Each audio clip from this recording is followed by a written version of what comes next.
All right, so this is the third example problem. Working it out, right? The first thing I'm going to do is I'm going to draw my chart. So there's that line right there, and then a dashed line right here.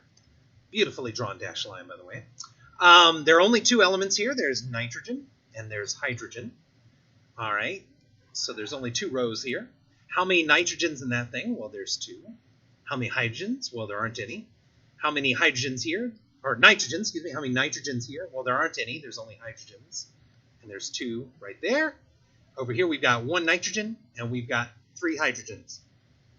So hopefully you got at least this far before you got confused. And you start looking at this, and you say, both of these present a problem, right? 2 does not equal 1, and 2 does not equal 3. So we have two problems here. And this is where I'm going to tell you, remember that zeroth rule of keep it simple. So we're going to start with the simplest problem. And for me, the simplest problem is 2 and 1. Right? It's really easy to turn a 1 into a 2. Not so easy to do a 2 into a 3.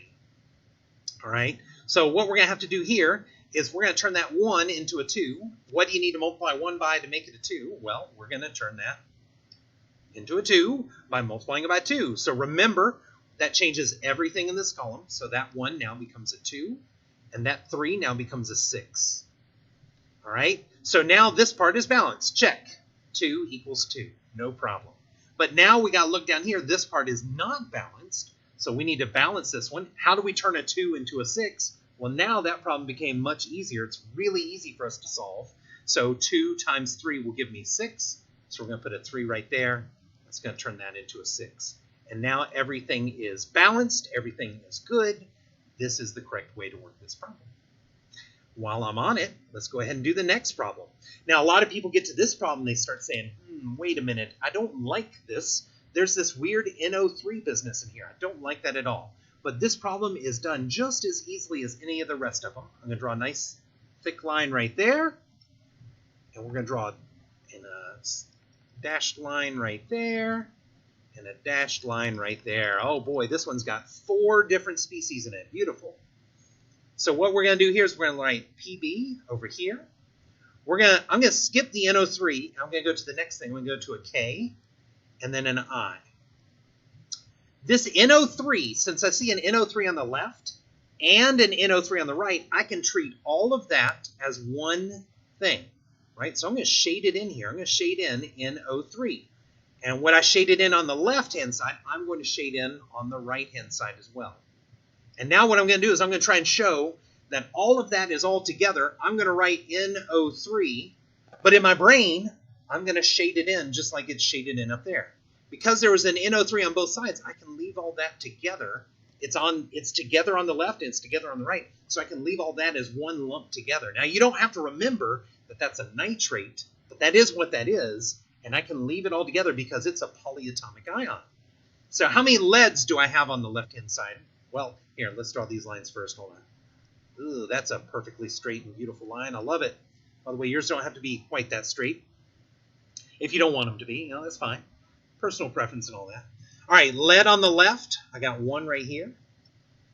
Amorphous blob on the left, a.k.a. nitrate. There are 2 of them. See that 2 that's outside the parentheses there? There's no potassiums, there's no iodines. There's no leads here, there's no nitrates there. There's 1 potassium and 1 iodine. There's 1 lead here. There's no nitrates, there's no potassiums, but there are 2 iodines.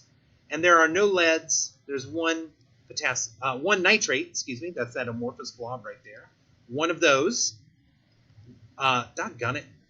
I wrote potassium instead of writing down the 1. How many potassiums are there right there? It's all right if you do that right. Happy little accidents.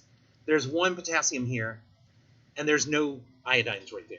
So now this problem looked really complicated, but it's actually really easy, right? We've got 1 to 1. We've got 2 to 1. There's a problem right there.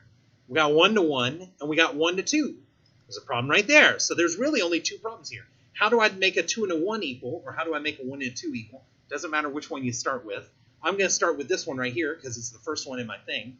I need 2 nitrates over here on the right-hand side, so I'm going to make this one a 2.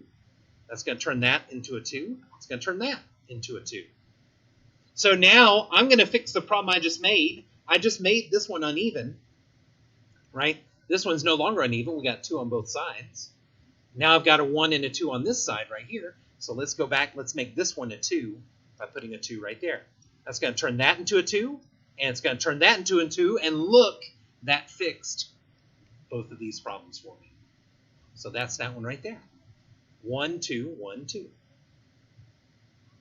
Looks very difficult. Once you get into breaking it down, it's not a difficult problem.